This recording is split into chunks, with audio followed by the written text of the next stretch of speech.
Good afternoon. We are going to be exploring the eight multiple intelligences and getting to learn a little bit about those and trying to find the way that you best learn. So, we have previously discussed a few of the intelligences and what works best for you guys. It's just kind of how everyone learns differently and the way that you best retain information. And everybody works a little different. We're gonna find what works for you. We're going to take a quick survey first, and I'm going to score it to kind of see where you guys fall, and then we are going to read a short story.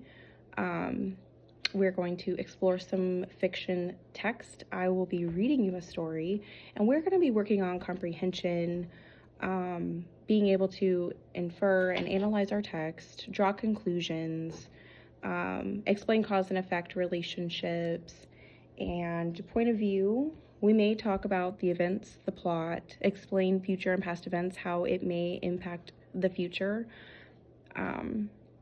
and relationships between characters and characteristic traits. So over the past few weeks, we have learned about each of these individually in our units, and now we're going to put it all together and analyze the whole text using that. So first, I kind of wanted to explain the different intelligences, okay? So we have linguistic, which is kind of creating a summary, retelling a story in written form. Sometimes that works best for you.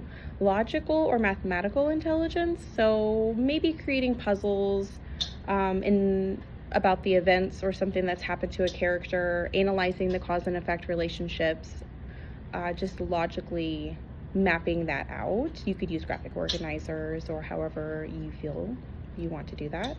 Musical intelligence, people who learn best by either studying by listening to music or creating, turning their assignment into a musical product.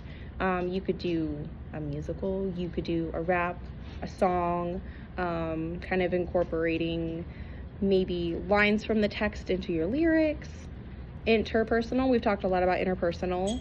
That's kind of working with a group. So if you feel most comfortable working with a group, maybe you want to write out a play and act out a certain scene in the book, or focus on dynamics of cause and effect, and maybe you want to write a play on that. Intrapersonal, we've talked a lot about that too, because some of you guys in here really like to work alone by yourselves, not with others, just in a quiet space. And if that works for you, maybe you'll write a reflection on the events that have happened in the book or the short story.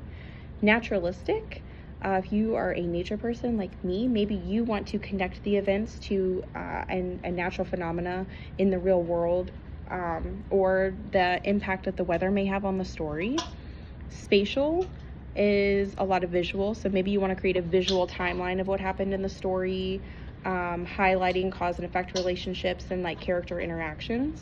And then body, maybe you learn best getting up, moving your body, and you create an activity that helps you study cause and effect relationships, or you could use the game Four Corners and do character traits. So those are just some different ways. I have created a choice board that you're going to use.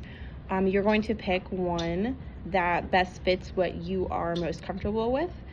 And after we read our short story, I'm going to have you guys choose something from the choice board and then create that product so I can see how you are doing with our fictional units.